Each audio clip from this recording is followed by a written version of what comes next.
Welcome friends, welcome to Physics in 20 minutes. So we are going to do the problems on potential energy and conservation of energy. So you throw a 0.2 kg ball straight up, giving it an initial velocity of magnitude 20 meter per second. Find how high it goes ignoring air resistance. So we have to apply conservation of energy. So there are two positions. Position one is the position where you throw the ball, where it leaves your hand. I can apply conservation of mechanical energy principle. Since only the gravity is doing the work, the total mechanical energy should be conserved. That means the kinetic energy plus potential energy at point 2 or position 2 has to be equal to kinetic energy plus potential energy at position 1. I would like to introduce the idea of reference level for gravitational potential energy. Most of these questions we decide a level which represent height 0 or which represent 0 of the potential energy. In this case, we choose that level where the potential energy is 0 when the ball leaves the hand. You are throwing the ball up. So the point at which the ball leaves the hand, we take that as height 0. So your initial height will be 0. So our initial position will be 0. So your initial potential energy will be 0. And when you achieve the maximum height, your potential energy will increase. So I can write final kinetic energy is 0, final potential energy is mg into change in the y coordinate plus initial kinetic energy which was large when the ball was thrown, half mv square, plus initial potential energy. The initial potential energy will be 0 because initial position was considered to be 0. Delta y many people prefer to write as h, so you may write as h. So mgh is equal to half mv square, and therefore h is equal to v square upon 2g, which is 20 meter. In previous problem, suppose your hand moves upward by 0.4 meter while you are throwing the ball. The ball leaves your hand with an upward velocity of 20 meter per second. Find the magnitude of the force that your hand exerts on the ball. Find the speed of the ball at a point 10 meter above the point where it leaves your hand. Ignore air resistance. So I have a rough sketch here. So you take the ball in your hand and you throw it up. So as your hand moves before the ball leaves your hand, the displacement is 0.4 meter.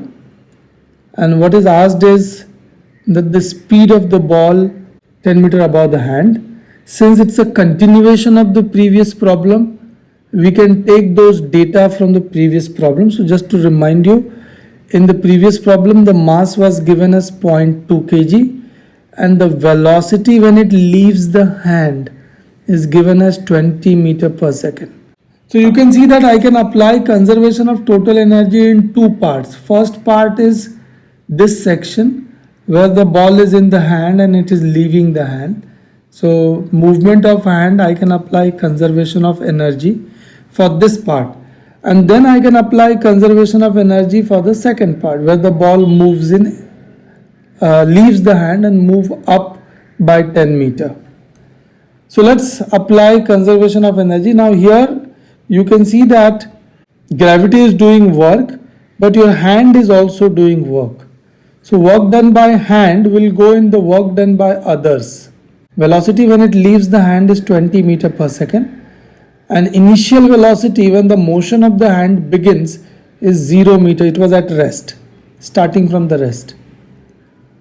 The displacement is 0.4 meter. This is the displacement of the hand. So I can apply this form of the conservation of total energy where work done by others is also involved. So formula reads total initial mechanical energy plus work done by others has to be equal to total final mechanical energy. Initially the ball is at rest, so initial kinetic energy is 0.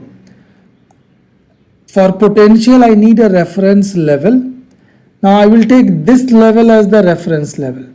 So when the ball is here, its height is 0 and therefore its potential energy is 0. So U1 will be 0. Then work done by the hand, force applied by the hand is in the upward direction. Displacement of the ball is also in the upward direction. So the work done by hand will be positive. Force into displacement. Position 2 is my position when the ball leaves the hand. So when the ball leaves the hand, it will have a huge kinetic energy, so half mv square, and it has gained some height also. So it has some potential energy also, mg y minus y0.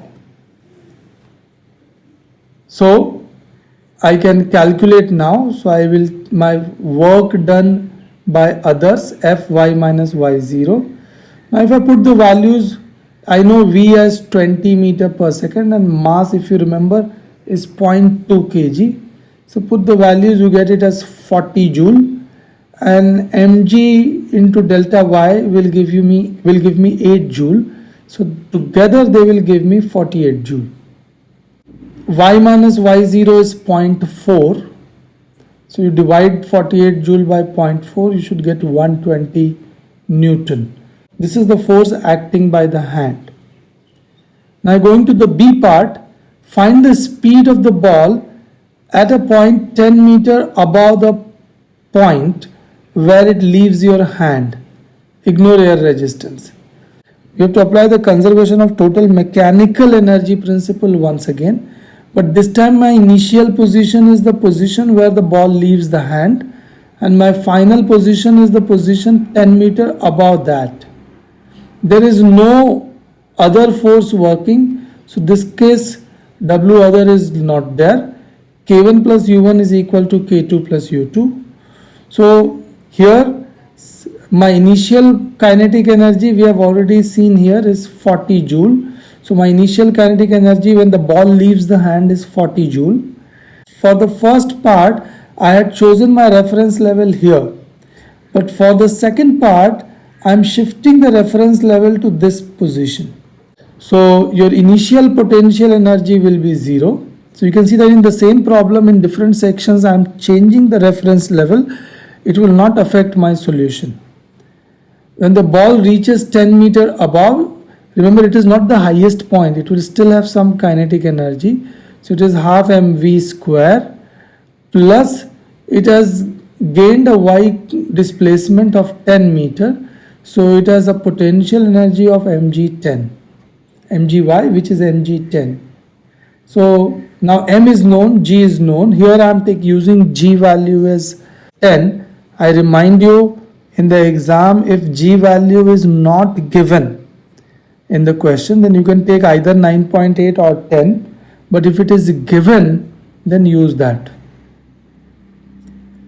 So all you need to do is solve it. Once you solve, you get V as 14.1 meter per second. So let's go to the next question. So block slides from rest down a curved frictionless ramp. So this was a block which was resting here initially, and it is a curved ramp. It looks circular here, but in practice, even if it's not circular, it will not affect my problem. It moves through a quarter circle with a radius 3 meter. Mass of the block is 25 kg. Find the speed at the bottom of the ramp.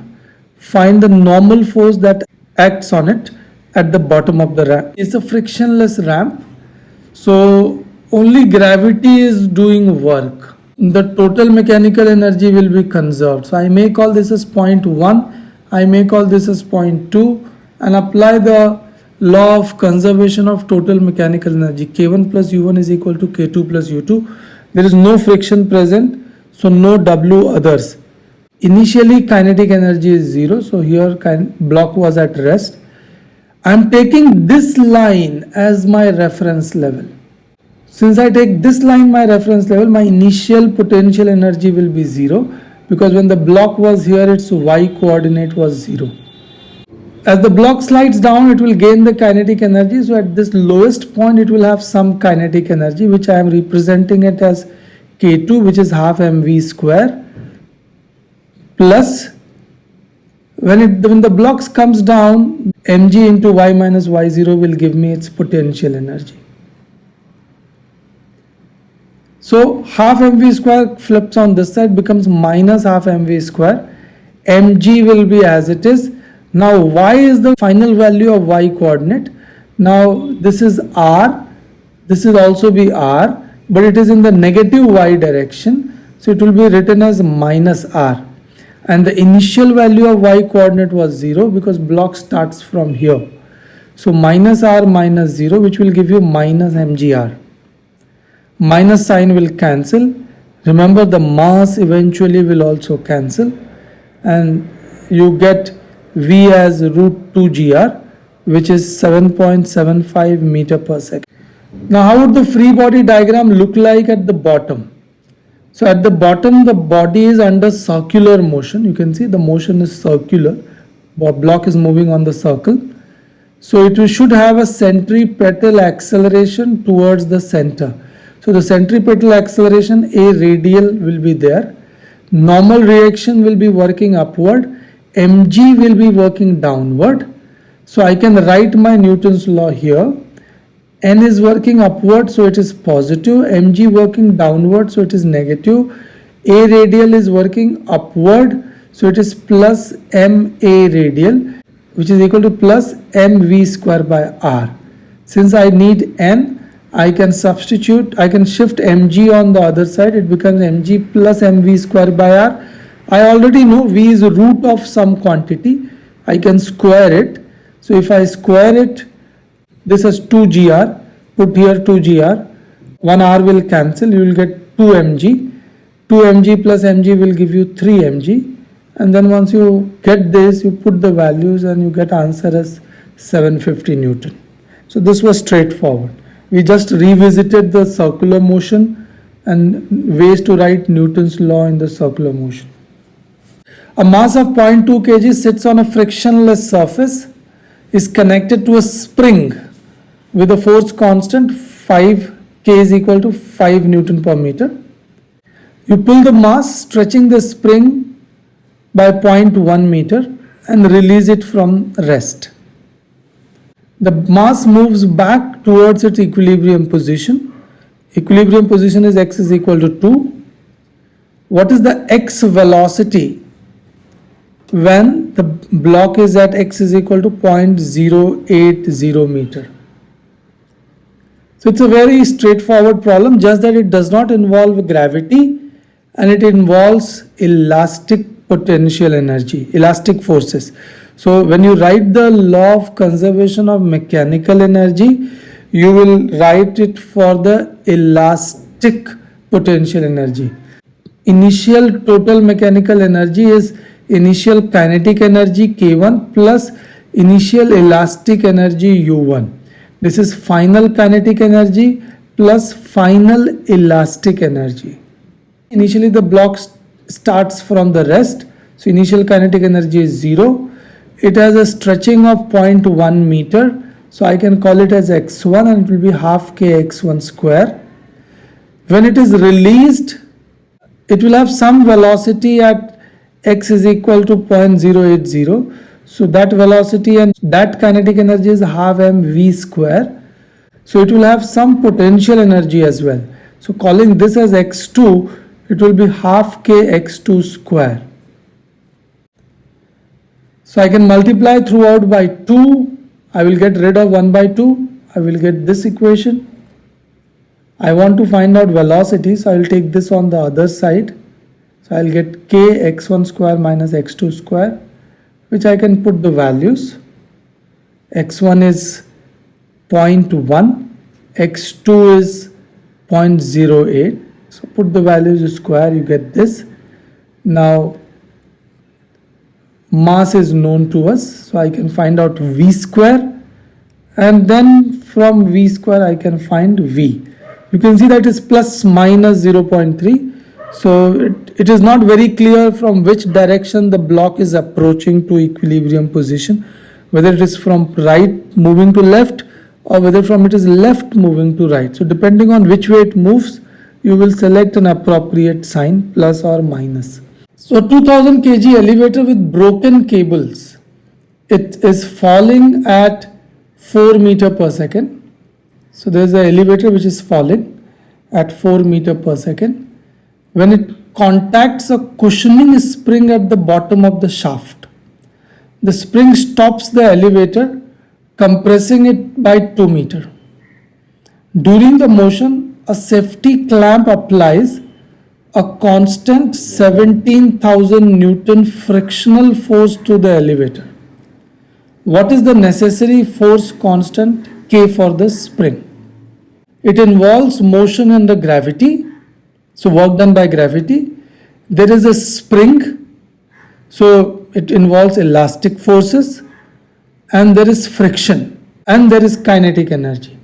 So when you write the law of conservation of total mechanical energy, you are going to write as K1 plus U1 plus work done by others. Energy principle will be written as K1 plus U1 plus work done by others. That has to be equal to K2 plus U2. Now look at this.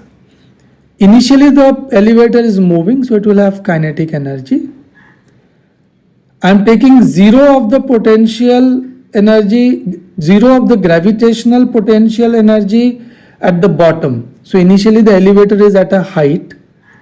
So I will call that, so its potential energy mg will be mgh, h will be x minus x0. I am calling vertical displacement as x. Initially the spring is relaxed, elevator has not fallen on the spring. So spring has 0 potential energy. So this is gravitational potential energy and this is spring potential energy. Work done by the friction is negative, so the force into displacement. Elevator comes to rest, so final kinetic energy is 0.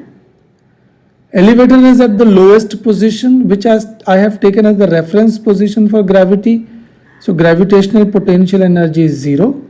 But now the spring is compressed by an amount x minus x0. So potential energy of the spring is half k x minus x0. So this is my long equation. I multiply by 2 all throughout.